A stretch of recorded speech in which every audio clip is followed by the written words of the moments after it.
panggil untuk membenahi kembali. Jadi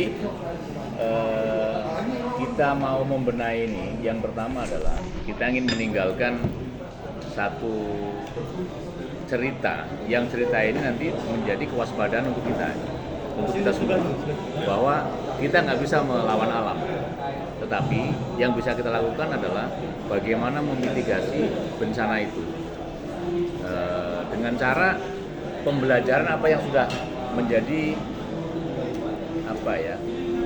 korban yang sudah lalu.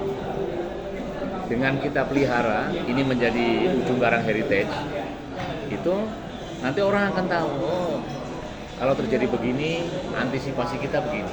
Sehingga nanti apabila terjadi bencana, sudah tidak ada lagi korban yang berlebihan. Korban mungkin tetap ada, tetapi tidak berlebihan karena ketidaktahuan. Ya. Contoh misalnya kan, terjadi gempa, setelah itu surut jauh, orang malah sibuk ngambil ikan. Harusnya sibuknya itu mengamankan diri, lari, cari tempat ketinggian. Karena dengan ada patahan bumi, oh berarti air itu mengisi patahan. Oh berarti nanti akan ada air tinggi yang datang. Nah, ini karena ketidaktahuan itu, sehingga korban menjadi begitu banyak. Nah, dengan pelajaran-pelajaran ini nanti ini hari ini udah kita bersihkan.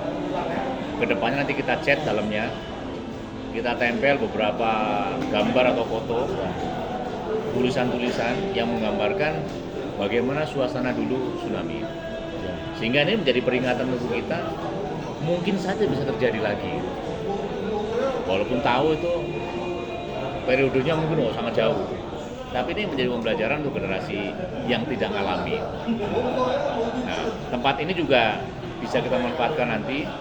Selain kita perbaiki ini, apa yang sudah kita kerjakan nanti orang lain akan banyak mengerti cerita-cerita dulu. Nah, itu berarti dijadikan edukatif juga, Pak? Ya, jadi sisi edukasinya itu ada dari apa yang kita kerjakan. Apakah konstruksi ini akan diganti atau memang dibenahi apa adanya? Kalau sementara konstruksi ini kita pertahankan seperti ini, hanya dalamnya kita bersihkan, kita cat rapi lagi.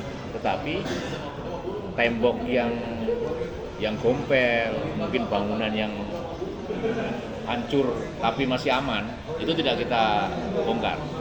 Tapi yang membahayakan mungkin kita rapikan nanti. Nah, gitu. Jadi kapan kita pertahankan rencana ini akan di launching?